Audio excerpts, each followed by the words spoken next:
क्या बोले थे? भाइयों बहनों,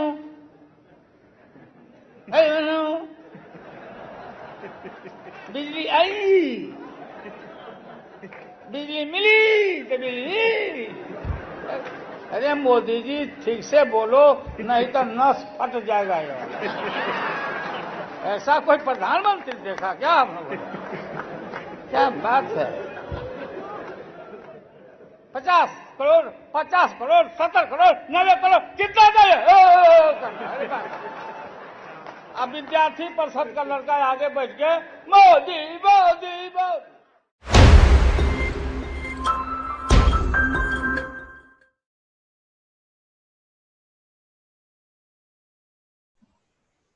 नमस्कार, मैं हूं ओम प्रकाश और आप देख रहे हैं लाउड स्पीकर। आज हम एक बेहद खास व्यक्ति के ऊपर चर्चा करने जा रहे हैं जो भारतीय राजनीति के एक तरीके से सबसे लोकप्रिय चेहरों में से एक रहे हैं।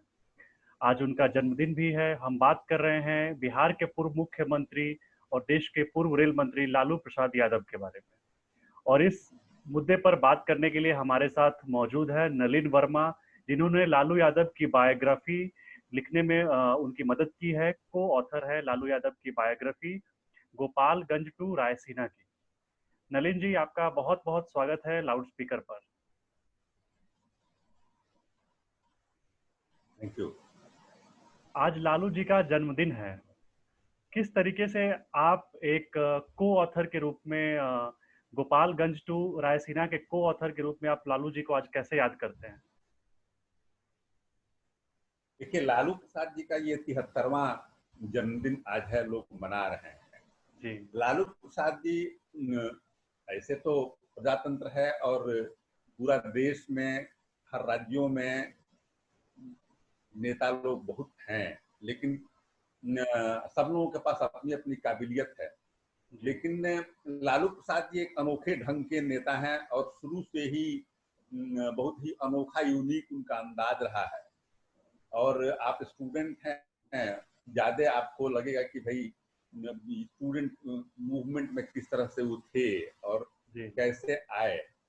तो वो एक ग्रामीण इलाके से, बिहार के ग्रामीण इलाके से आते थे, अति विपन्न परिवार से, गरीब परिवार से आते थे, लेकिन एक नैसर्गिक नेचुरल लीडरशिप था उनमें। और वो स्टूडेंट डेज में जब हाई स्कूल में ही थे तो वो लोहा सिंह का नाटक बोलते थे और ये ड्रामा शाइलॉक का पाठ करते थे, शेक्सपियर का ये सब ड्रामा करते थे। तो इस तरह से एक आकर्षण उनमें लोगों के लिए एक वो पैदा करते थे।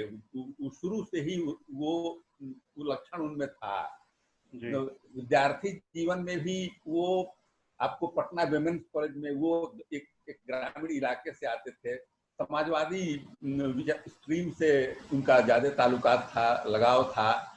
लेकिन उस समय जब एलिट पटना यूनिवर्सिटी में एलिट वुमेन्स कॉलेज था और नॉर्मली बैकवर्ड क्लासेस की, विलेज की गर्ल्स जो थी नहीं आती थी पढ़ने के लिए, उस समय वो काफी पॉपुलर पटना वुमेन्स कॉलेज में हो गए। और वहाँ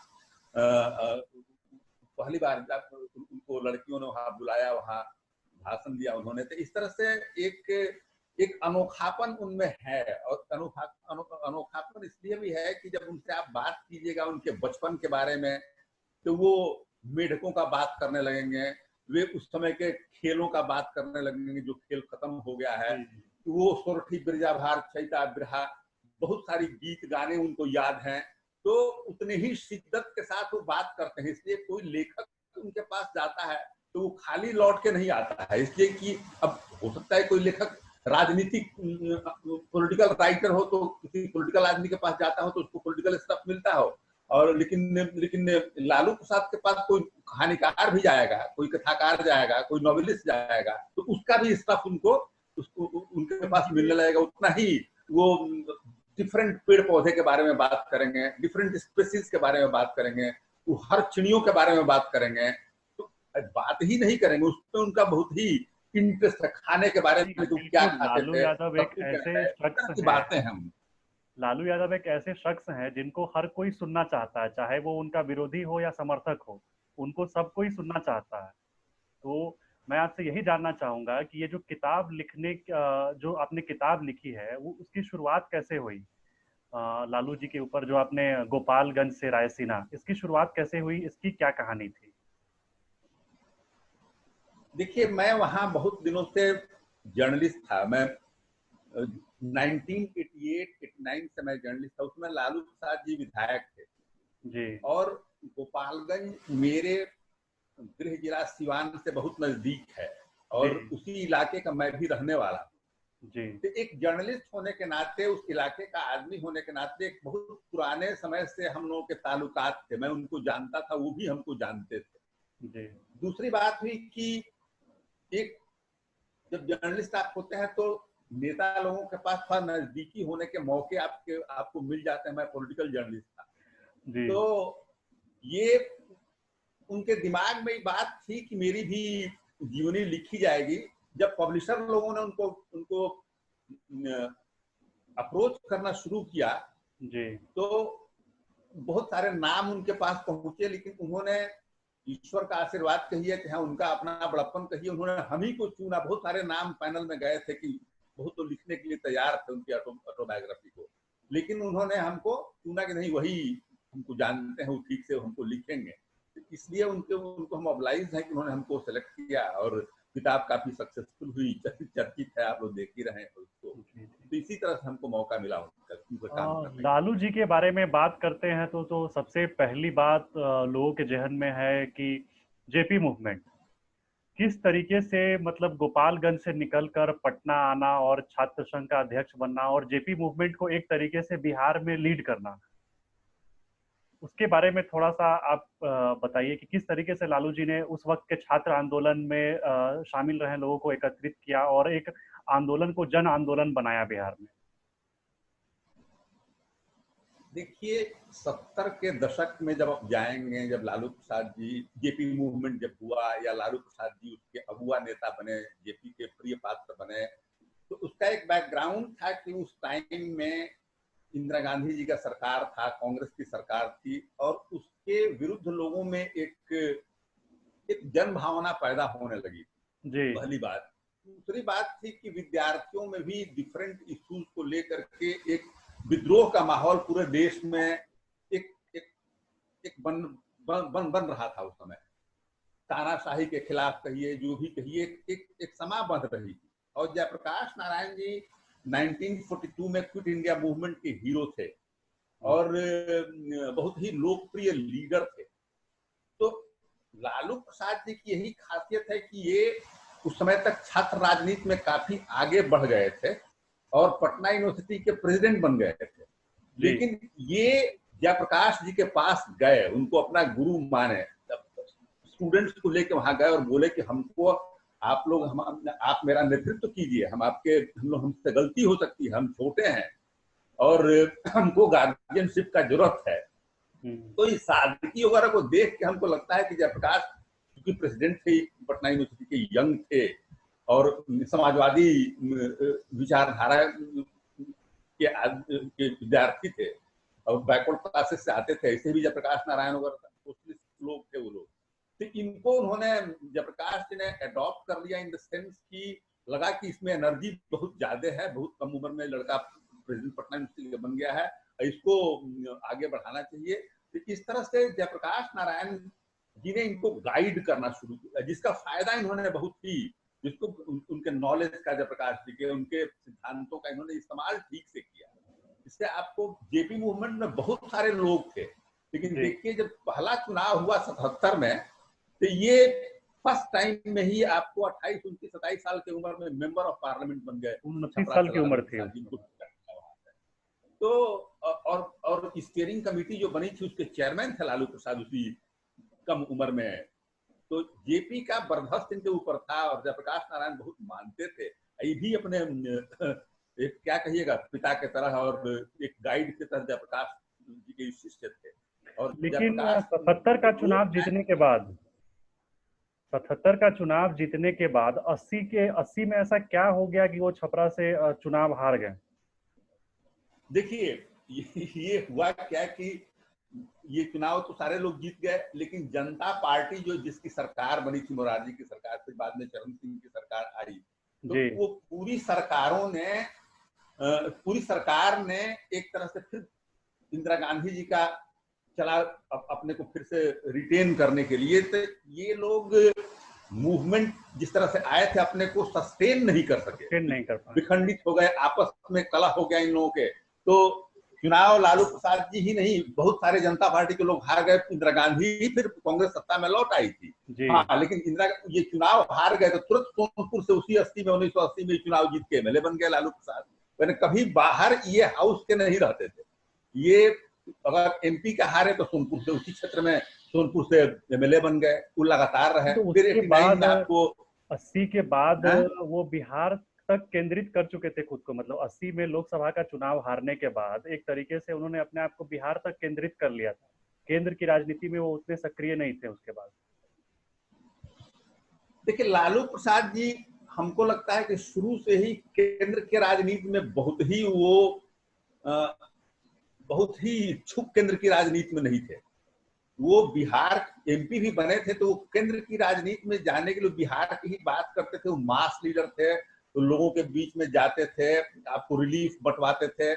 असेंबली में he was more strong person. Parliament 6 बार चुनाव जीते रहे हैं लोकसभा में और जगहों पर, लेकिन उनकी हमको लगता है कि वो बाद में बोलते भी थे मजाक में कि भाई दिल्ली का पानी हमको सूट नहीं करता था। वो बिहार में ही हमको लगता है कि जब 1990 में चुनाव हुआ तो उसमें मेंबर ऑफ पार्लियामेंट थे, लेकिन वो आ गए चुनाव लड़ने के लिए जनता दल में कि भाई हम ही मुख्यमंत्री बनेंगे, और जीत भी गए, वो बन भी गए उसमें मुख्यमंत्री। तो वो उनका दिमाग जो था, दिल जो था, वो बिहार को हमेशा उससे पहले एक कहानी पर हम लौटना चाहते हैं। उससे पहले कहानी पर लौटना चाहते हैं कि बिहार में लीडर ऑफ अपोजिशन बनाने के लिए नीतीश कुमार ने लालू यादव की मदद की थी। उसके बारे में थोड़ा सा बताइए। लालू यादव के साथ थे, ये सारे लोग जेपी मूवमेंट से आए थे, और लालू प्रसाद जी ने अपने किताब में एक्सेप्ट किया है कि नीतीश कुमार ने हमको मदद किया उस समय। और वो नेता विरोधी दल कर्पूरी ठाकुर जी के मरने के बाद से नीतीश कुमार जी ने उनको समर्थन किया था लालू प्रसाद को, उसी से वो बने थे, एक ही पार्टी में लोग थे। और उसके बाद जब बिहार में 1990 में सरकार बनाने की बात आती है, जनता दल के ही प्रधानमंत्री वीपी सिंह होते हैं और जनता दल के ही लालू प्रसाद यादव होते हैं।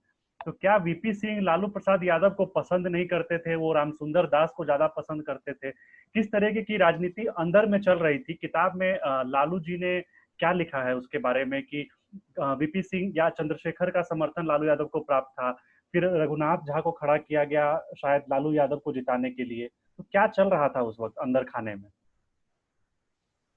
देखिए, उस समय रामसुंदर दास जी एक वरिष्ठ समाजवादी नेता थे जो मुख्यमंत्री बनना चाहते थे जी। और जनता दल के भीतर जो सीनियर लोगों का, विश्वनाथ प्रताप सिंह वगैरह जी का जो कैंप था, वो चाहता था कि वो बने। लेकिन लालू जी उसमें यंग थे, 40 के आसपास का उम्र था, ये बनना चाहते थे, इसमें कोई डाउट की बात नहीं थी। आपके उत्तर प्रदेश में चंद्रशेखर जी जो थे, तो वो कहीं ना कहीं से लालू प्रसाद जी को चाहते थे, क्योंकि उन लोगों का बोली आवाज वगैरह सब मिलता उलता था, बलिया के रहने वाले थे, तो उनका स्वभाव वगैरह मिलता था लालू प्रसाद, जो भी कहिए उसको। जहां तक नीतीश कुमार जी का साथ है, तो उस समय भी नीतीश कुमार जी लालू प्रसाद जी को समर्थन कर रहे थे। उस समय मुख्यमंत्री नीतीश कुमार, लालू प्रसाद जी ही बने। वो शरद यादव और नीतीश कुमार, ये सारे लोग लालू प्रसाद जी को ही बनाना चाहते थे। हाँ, रघुनाथ झा को ऐसा कहा जाता है कि चंद्रशेखर ने खड़ा कर दिया। चंद्रशेखर के वो आदमी थे तो मुख्यमंत्री बनाने के लिए खड़ा नहीं किया, लालू जी को मुख्यमंत्री बनाने के लिए खड़ा किया। वो 12-13 वोट उन्होंने काट लिया जो रामसुंदर दास जी को जाता, और इसी में लालू प्रसाद जी को ज्यादा वोट आ गया और ये बन गए मुख्यमंत्री। यही बात। अच्छा। फिर उसके बाद उन्होंने 5 साल तक सरकार चलाई, और उसके बीच में सबसे एक और महत्वपूर्ण घटना है जिसकी लालू जी भी बार बार जिक्र करते हैं। लालू यादव ने पार्लियामेंट में जिक्र किया, और जब भी उनको मौका मिलता है वो भाजपा पर और आडवाणी जी पर तंज कसने में पीछे नहीं रहते हैं कि उन्होंने आडवाणी जी को समस्तीपुर में गिरफ्तार किया था उनकी सरकार ने। तो क्या वो सच में लालू यादव का फैसला था या केंद्र की वीपी सिंह की सरकार का निर्देश था? मतलब क्या था? आडवाणी जी को गिरफ्तार करने का जो फैसला था वो किसका था? जगदानंद सिंह की बात आती है कि जगदानंद सिंह का उसमें पूरी भूमिका थी, लेकिन लालू यादव ने उनको क्रेडिट नहीं दिया। जो भी कही एक पॉलिटिकल लाइन है कि भारतीय जनता पार्टी राष्ट्रीय स्वयंसेवक संघ इसको लाइक नहीं करते हैं, वो कभी इससे कोई तरह का साठगांठ नहीं करना चाहते हैं बहुत शुरू से ही। तो आडवाणी जी की जब रथ यात्रा हुई तो उनको पकड़ने का ये फैसला, ठीक है, उसमें विश्वनाथ प्रताप जी की सरकार थी, बहुत सारे लोग रहे होंगे, उसमें बहुत तरह की बातें रही होंगी, लेकिन लालू जी उसमें बहुत ही स्ट्रांगली उसको सोचे हो कि नहीं, इनको हम नहीं अयोध्या जाने देंगे, बिहार को होकर के इनको पकड़ना है। वो लालू जी का ही वो काम था, जो डिटरमिन होकर के भाई हम इनको जाने नहीं देंगे। और वो ऐसा वाकयात तो पहला नहीं था, वो ऐसे बहुत सारे स्थितियां आती हैं जहां पर वो कॉम्प्रोमाइज उससे नहीं करते हैं। वो उनके साथ ये बात तो है बहुत शुरू से, इसको आप कह सकते हैं। नहीं, उसके बाद 1995 में हम आते हैं, वो दोबारा चुन कर आते हैं बिहार में, एक तरीके से अपने दम पे चुन के आते हैं। 90 में तो चलिए कि पार्टी की तरफ से उनको मुख्यमंत्री बनाया जाता है, लेकिन 95 का जो मैंडेट था वो एक तरीके से लालू यादव की जीत है, पहली जीत। उसके बाद आने के बाद उन पर भ्रष्टाचार के आरोप लगते हैं, चारा घोटाला में उनको जेल जाना पड़ता है, और वो मुख्यमंत्री बनाते हैं अपनी पत्नी राबड़ी देवी को। तो वहां से शुरू होता है एक तरीके से लालू यादव पर आरोप लगता है कि उन्होंने परिवारवाद को आगे बढ़ाया, भ्रष्टाचार। तो इन सब आरोपों को लालू यादव किस तरीके से देखते हैं, और आप एक उनके ऑथर के रूप में लालू यादव का नजरिया क्या है इन सब चीजों पे, परिवारवाद पे, भ्रष्टाचार पे? क्या उस समय जनता दल, राष्ट्रीय जनता दल में और कोई काबिल नेता नहीं थे जो मुख्यमंत्री बनाए जा सकते थे? देखिए, ये जैसे ये तो है ही, मान लीजिए कि लालू यादव जब अपनी राजनीति शुरू किए थे तो शादी हुई थी राबड़ी देवी से, तो उनके बाल बच्चे नहीं थे। 1990 में भी उनके बाल बच्चे छोटे थे। लेकिन राजनीति में आप देखते हैं कि सारे जगहों पर नॉर्मली परिवार तो आ ही जाता है, चाहे वो रामविलास पासवान का परिवार हो, चाहे किसी भी जगह से आप बीजेपी में भी जाइएगा तो रविशंकर प्रसाद जी मिनिस्टर हैं, तो उनके फादर ठाकुर प्रसाद जी मंत्री थे।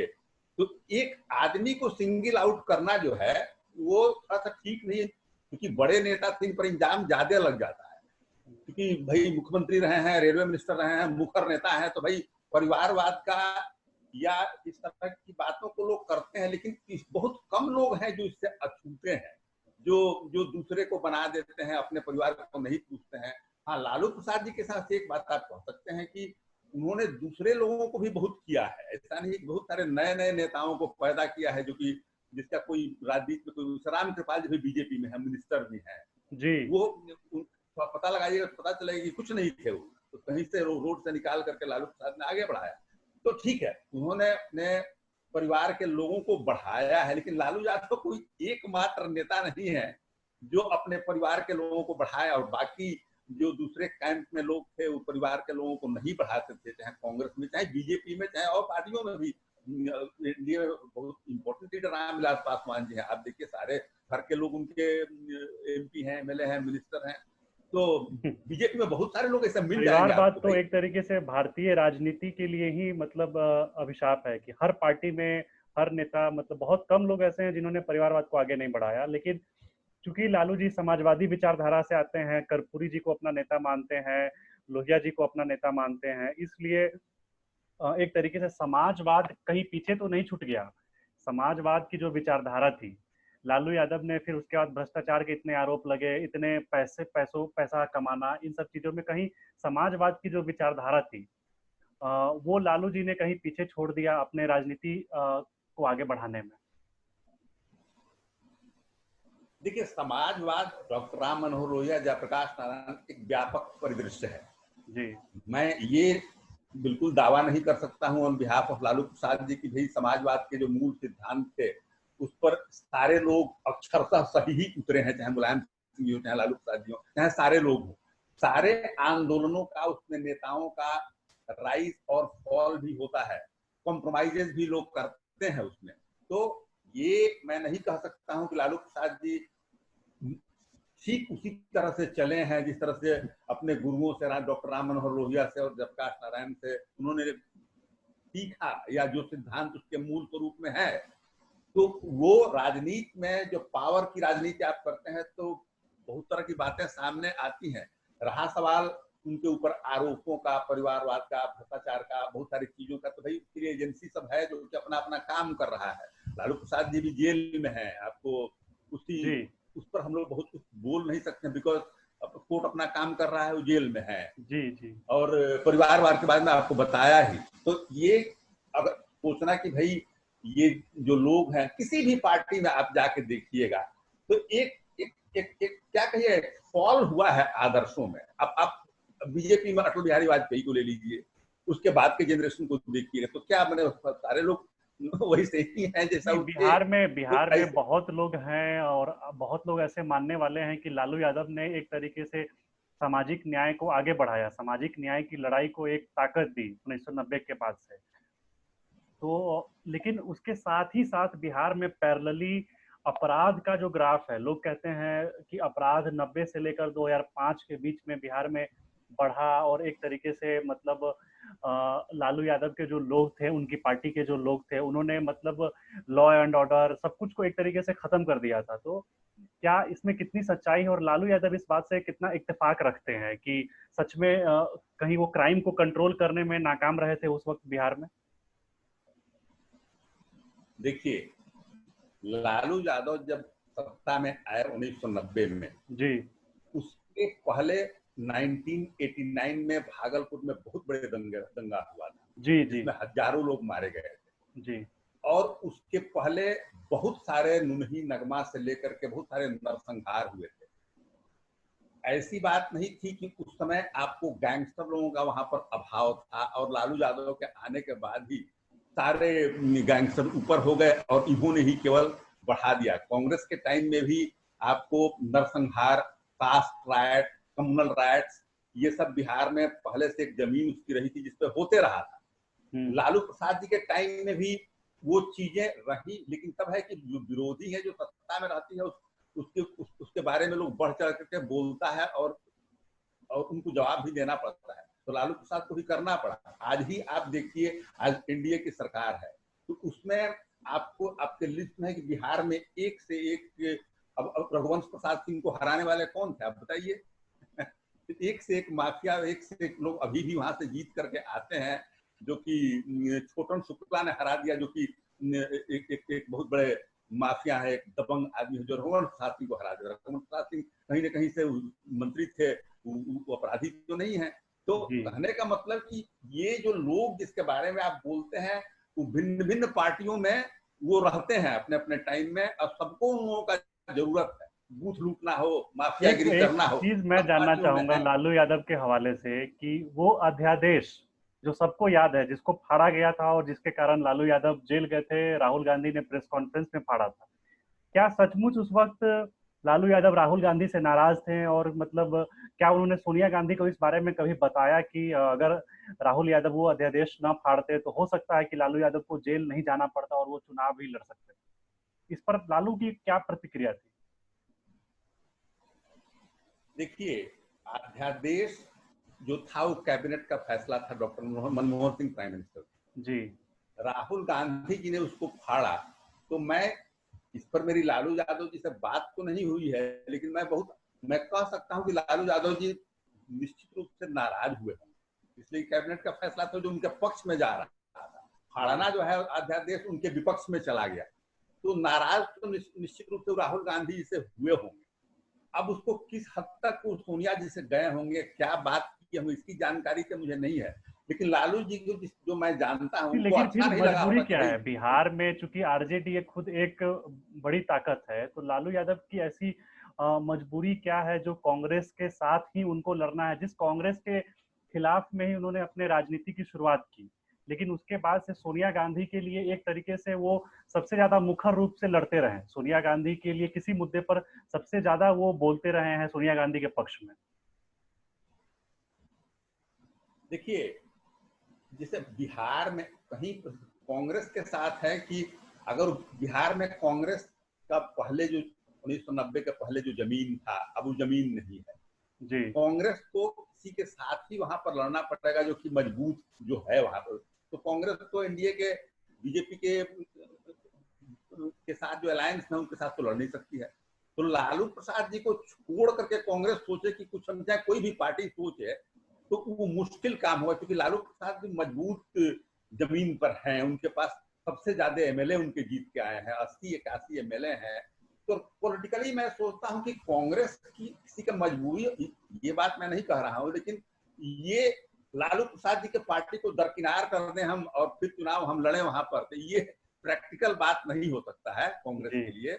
वो उनको रखना ही पड़ेगा, क्योंकि उनकी पकड़ है, उनके समर्थन है, उनके पास पॉलिटिकल ताकत उनकी बची हुई है।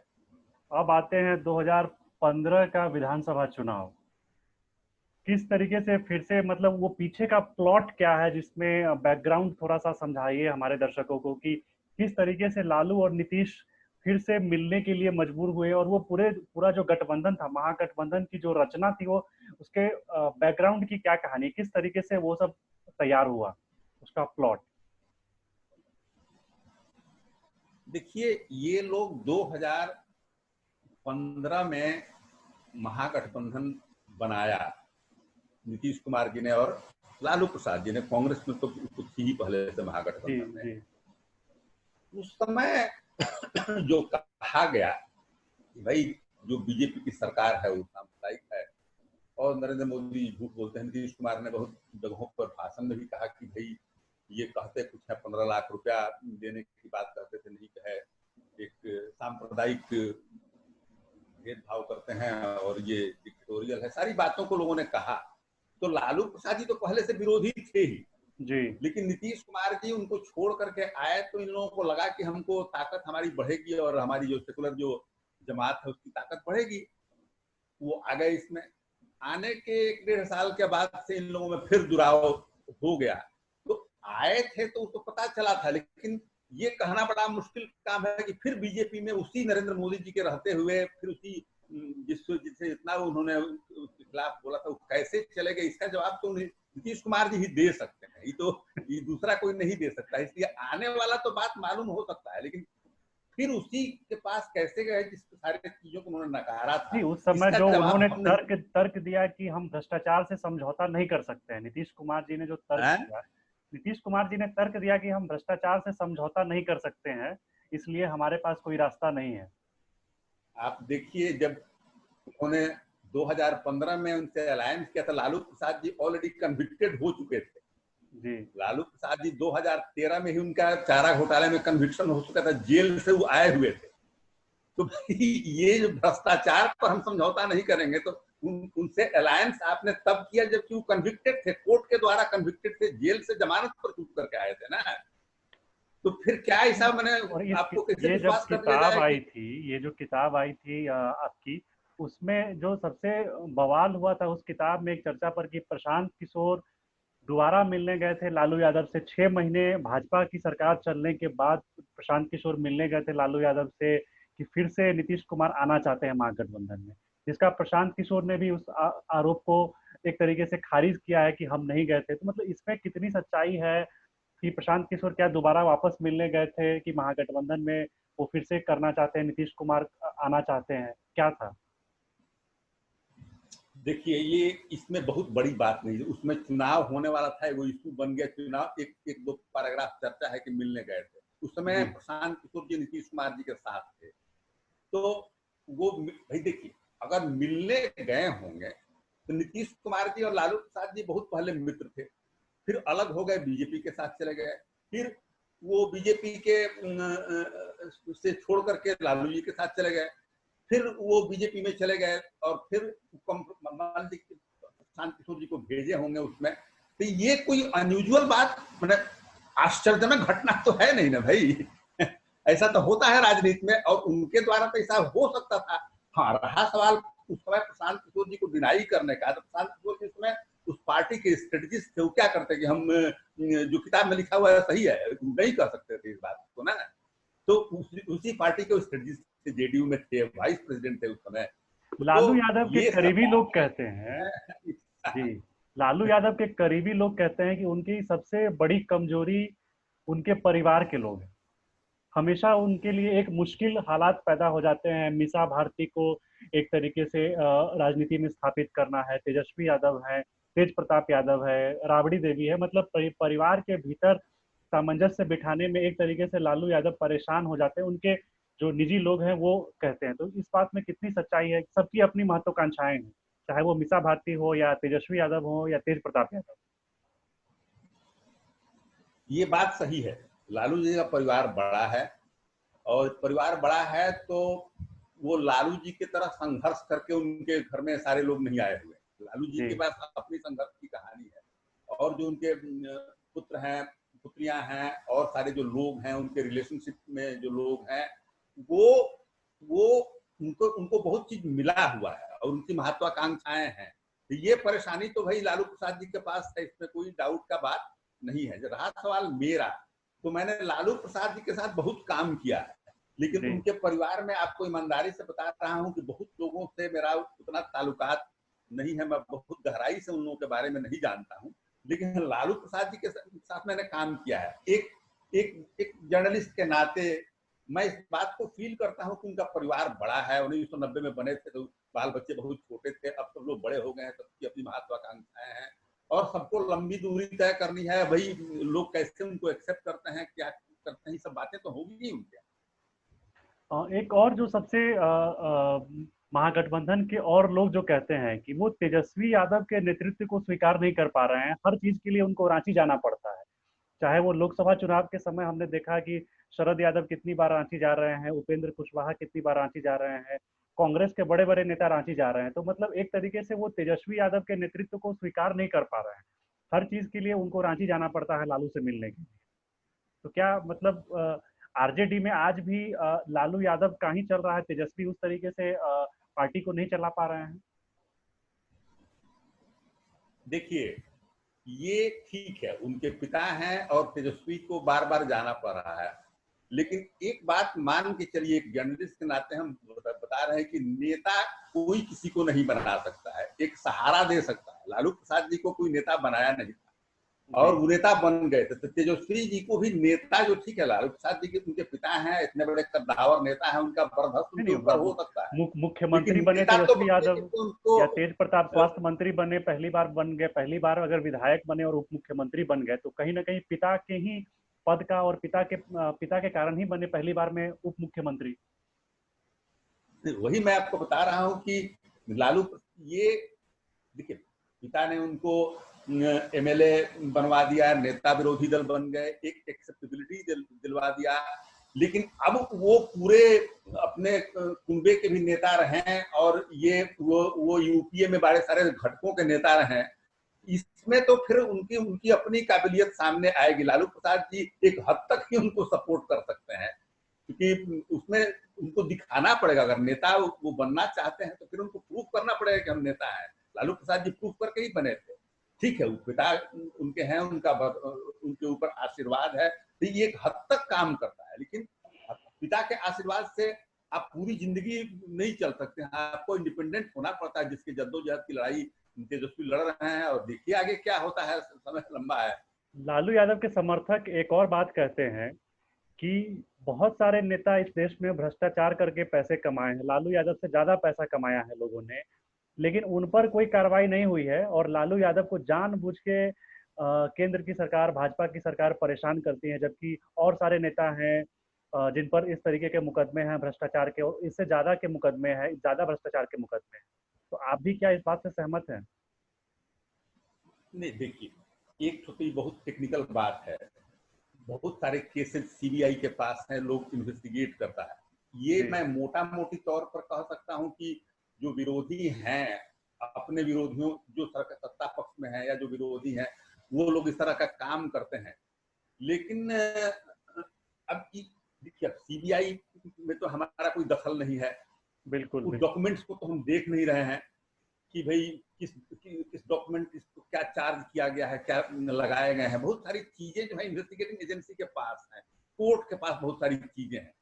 तो हाँ, जहां तक इल्जाम लगाने का सवाल है, तो हाँ, बीजेपी लगा दे कि लालू यादव सबसे बड़े भ्रष्ट हैं, या लालू यादव कह दे कि सबसे बड़ा आदमी ये खत्म आदमी है, जेडीयू जो है इसमें ज्यादा भ्रष्टाचार है, तो ये तो एक बात होती है।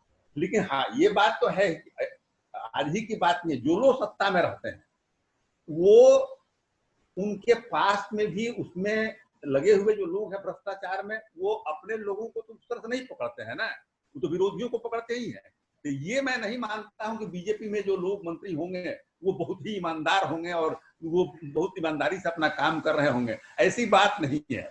हाँ, लेकिन अब मैं ये नहीं कह सकता हूं कि लालू यादव पर पूरे के पूरे इल्जाम गलत है और उनको केवल फंसाया ही गया है, इतना सा बात नहीं होगा, लेकिन बैलेंस तरीका यही हुआ। जो भी है, लेकिन लालू यादव भारतीय राजनीति के एक बहुत ही दिलचस्प किरदार हैं, जिनके बारे में सब कोई जानना चाहता है। अगर टीवी पर उनका भाषण चल रहा हो या अभी वो जेल में भी हैं, तो मुझे लगता है कि जेल में रहकर शायद ही कोई नेता इतना प्रासंगिक बना हो। मीडिया में आज भी उनके बारे में खबरें आती रहती हैं।